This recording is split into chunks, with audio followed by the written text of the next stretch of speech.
Welcome to America for Christ Ministries International Radio Broadcast. They're located at 4960 Suite 8, Covington Highway, Decatur, Georgia, 30035. For more information, 770-885-3707. And now let's go into the message already in progress. Chers auditeurs et auditrices donc, de l'émission Lueur d'espoir, provenant donc de America for Christ Ministries International, basée aux États-Unis, à Atlanta, en Georgie. Donc, nous vous bénissons dans le précieux nom de notre Seigneur Jésus-Christ. Et ce matin, nous sommes encore dans la joie de vous retrouver donc pour l'écoute donc de la parole de Dieu, cette parole qui est infaillible, la parole de Dieu donc qui est une sémence incorruptible. Donc, ce matin, cette parole donc vous donnera donc la vie, la vigueur donc à vos muscles, et la vigueur à vos membres, et tout ce qui est mort donc en vous, nos prières et nos proclamations ce matin, et que donc cette parole donc redonne vie donc à tout ce qui est mort dans votre vie, dans le puissant nom de notre Seigneur Jésus-Christ. Ce matin donc avec l'homme de Dieu, donc Bernard l'apôtre depuis les États-Unis, pour vous apporter donc le message. Ce matin d'abord, avant de commencer le message, nous voulons donc remercier de part et d'autre tous ceux et toutes celles dont le Seigneur donc a touché les cœurs. C'est le Seigneur qui touche les cœurs. Non seulement c'est le Seigneur qui touche le cœur, mais aussi il y a l'obéissance qui s'ensuit. Parce que Dieu peut parler donc à un homme, mais tant qu'il n'y a pas d'obéissance, il n'y a pas de progrès. Et voilà pourquoi nous voulons donc prendre cette occasion pour donc encourager tous ceux, d'une manière ou d'une autre, qui envoient de l'aide pour soutenir cette œuvre, donc ce ministère donc qui est donc pour l'évangélisation, donc le réveil, donc les missions. Les missions, donc, nous avons mis en place donc des branches, des églises un peu partout, ici aux États-Unis, tout comme en Afrique, au Niger, cela est implanté au Cameroun, en Côte d'Ivoire, et nous sommes en train de voir aussi d'autres pays à venir, donc selon donc la direction du Saint-Esprit. Et nous bénissons le Père, parce qu'ici aux États-Unis, et nous avons vu aussi que le Seigneur, dans sa grâce, doit toucher beaucoup de gens qui soutiennent donc l'œuvre. Et parce que notre intention, notre donc vision n'est pas nous-mêmes, mais c'est pour le royaume de Dieu. Quand Dieu fait lever un homme et une femme, quand Dieu fait lever un ministère, c'est son ministère à lui, comme je le répète plusieurs fois, à tous ceux donc aux différents leaders. Et l'œuvre appartient donc à Jésus-Christ. C'est lui qui est venu et qui est mort sur la croix de Calvaire. Et tout ce qu'il a fait, il t'a appelé toi et moi, non seulement d'abord, il t'a sauvé, il m'a sauvé, et aussi, en même temps aussi, la Bible dit dans Ephésiens, quand donc il a quitté les enfers, en montant, donc il a donné des dons aux hommes. Et ces dons ministère, on appelle ça don ministère. Certains donc sont donc des apôtres, certains donc sont des prophètes, des évangélistes, donc des pasteurs et des enseignants. Donc, vous voyez, ces dons sont donnés pour l'éducation donc du corps de Christ. Et comme je le dis, je le répète, vous voyez, c'est important que nous mettions l'accent sur ce que Dieu nous a appelé à faire. Parce que si nous ne faisons pas ce que Dieu nous a appelé à faire, parce que il faut que tu sois rassuré d'abord de ton appel, et aussi qu'est-ce que Dieu voudrait que tu fasses. Vous voyez? Et je vais prendre un exemple dans la Bible avec le petit Samuel. Lorsque donc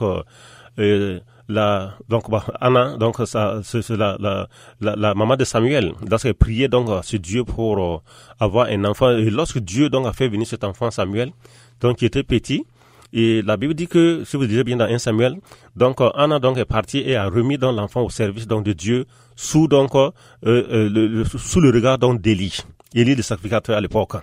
Donc cet homme-là était chargé donc de pouvoir d'instruire et de guider cet enfant donc dans l'appel du Seigneur. Vous voyez que si vous lisez bien attentivement, donc et ce Samuel-là, le petit Samuel ne comprenait pas d'abord ce que Dieu voulait de lui. Mais au fur et à mesure qu'il grandissait, et la Bible dit qu'il était couché près de l'arche, dans la présence même de Dieu, dans le temple, et le Seigneur s'est révélé à lui, dans un premier temps, dans un deuxième temps, il comprenait pas, il courait vers Élie. Mais quand donc il lui a dit donc à ce Dieu-là, lorsqu'il reviendra encore, dis-lui que parle, ton serviteur écoute. Donc à partir de cet instant, Élie donc a orienté l'enfant dans la bonne voie, donc il l'a orienté vers le maître, le divin maître lui-même, pour qu'il écoute sa voix. Élie n'a pas tenté d'influencer donc la vie de Samuel, mais plutôt il l'orientait vers le Seigneur, vers Dieu. Donc aux différents leaders qui sont là, qui m'écoutent aujourd'hui, que nous devons orienter les gens vers le Sauveur, vers le Maître, vers celui-là qui les a appelés. Élie n'a pas appelé donc Samuel. C'est Dieu qui a appelé Samuel et l'a mis donc sous la coupe d'Élie. Donc, je veux que chaque leader comprenne ça. Donc, nous devons être donc des bons leaders pour pouvoir donc orienter, enseigner et orienter donc les gens vers celui-là qui les a appelés, c'est-à-dire notre Seigneur Jésus-Christ. Nous voyons que donc Samuel, cet enfant, a pris maintenant à avoir une communion directe donc avec Dieu, donc Dieu le Père lui-même. Et Dieu est venu à lui, quand Dieu s'est rendu compte maintenant que son attention était portée vers lui, il ne courait plus vers Élie, il ne courait plus vers les hommes de Dieu comme aujourd'hui. Nous voyons beaucoup de personnes courir vers les hommes de Dieu de part et d'autre, prenant les hommes de Dieu comme des devins. Oui, ta relation personnelle avec le Seigneur est très capitale. Lorsque tu vois un homme, une jeune femme, ou bien une jeune fille qui court toujours d'église en église, de pasteur en pasteur, c'est comme si, vous voyez, on peut voir en cela que sa relation ferme avec le Saint-Esprit à la parole de Dieu n'est pas au beau fixe. Le rôle de l'homme de Dieu est donc de te révéler la parole par l'assistance du Saint-Esprit, et cela ne vient pas de lui, ça vient du Saint-Esprit au travers de lui, parce que nous sommes des serviteurs inutiles, comme Jésus l'a dit. Mais, vous voyez, donc, je veux que nous comprenions une chose. Donc, Samuel, là, donc, Élie a fait le bon travail en l'orientant. Il dit, dès que le Seigneur reviendra encore, donc, près de l'arche, là où l'enfant était couché, dis-lui simplement, parle, ton serviteur écoute.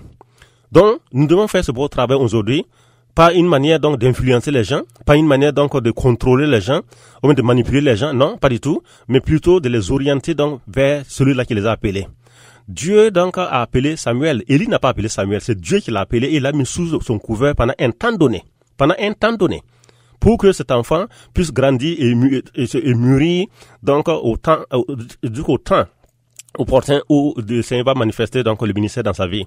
Et nous voyons donc ce petit Samuel là. Lorsque donc Dieu est venu à lui et Dieu donc commençait à appeler donc Samuel, il dit oui, Père, parle, ton serviteur écoute. Dieu a commencé à révéler donc à cet enfant donc non seulement son ministère mais aussi la fin donc d'Élie. Donc le sacrificateur qui n'était même plus encore en bonne communion avec Dieu. Donc Dieu a révélé dans ce petit enfant-là déjà, non seulement la fin d'Élie, comment il va terminer, mais aussi, parce qu'il vivait dans la désobéissance en fin de compte, Élie, parce que non seulement ses propres enfants lui-même, il a échoué donc dans l'éducation de ses propres enfants, et vous voyez, et par rapport à Samuel, je crois que par la grâce de Dieu, il a bien fait en orientant donc Samuel vers Dieu qui l'a appelé pour qu'il ne puisse pas mélanger le ministère donc de Samuel là. Mais les propres enfants d'Élie ont échoué, c'était un échec total. Quand vous lisez dans 1 Samuel, vous voyez comment ces enfants se comportaient dans une cupidité totale, couchaient avec les femmes à l'entrée donc de temple. Et lorsque donc le sacrificateur donc faisait le sacrifice avec la Bible dit qu'il venait donc à des fourchettes, vous voyez un mépris total là, donc par rapport aux affaires de Dieu. Donc nous voyons ici que Élie, donc le sacrificateur, a échoué non seulement lui-même à la fin de sa vie, il était devenu aveugle, physiquement parlant, mais spirituellement aussi il était donc aveugle. Ses enfants donc qui n'a pas pu mettre sur le bon chemin et qui se comportait donc contre la parole de Dieu. Donc la sanction est tombée, le jugement divin est tombé donc non seulement sur Élie, qui est tombé, qui a brisé sa nuque, et aussi, vous voyez, la Bible dit la fin d'une chose vaut mieux que son commencement. Faisons beaucoup attention. Vous voyez, lorsque Dieu nous appelle à son œuvre, nous devons faire beaucoup attention parce que c'est la fin qui détermine tout. C'est pas le bruit, c'est pas l'arrogance, vous voyez, ou bien le fanfaronnisme, non, c'est la fin qui va déterminer. Voilà pourquoi la Bible dit que c'est la fin d'une chose qui vaut mieux que son commencement. Nous voyons donc que cet enfant dans Samuel là, vous voyez, donc Dieu lui a révélé dans le plan de sa vie qu'il devait devenir prophète des nations. Et vous voyez, c'était une nouvelle pour Israël. Vous voyez, et quand dans Samuel, à l'âge propice, son ministère a commencé, vous voyez que Samuel a eu une réputation très fantastique sur la nation d'Israël, jusqu'à ce que Dieu l'ait pris.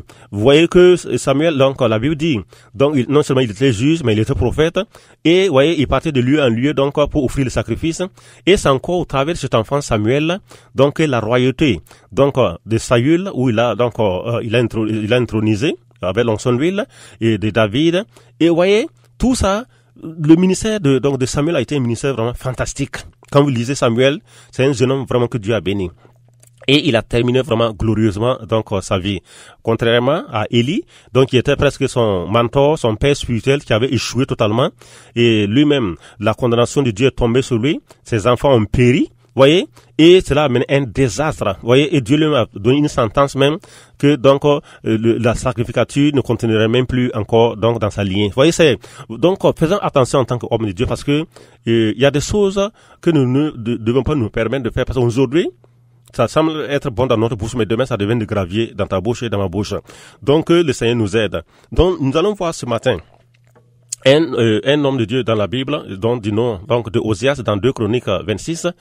Osias, la Bible dit ici que tout le peuple de Juda prit Osias, âgé de 16 ans, et l'établit roi à la place de son père Amathia. Donc, voyez ici, la Bible dit que Osias rétablit Elof et la fit rentrer sous la puissance de Juda après que le roi fut couché avec ses pères. Osias avait 16 ans lorsqu'il devint roi. La Bible dit dans Proverbe 14, verset 34, il dit, la justice élève une nation, mais le péché est l'opprobre des peuples. Ici, vous allez voir que Osias, voyez, la première chose qui va lui venir en tête, c'est la recherche de Dieu. La recherche de Dieu. Il avait 16 ans, lorsque Dieu l'a intronisé comme roi sur la nation.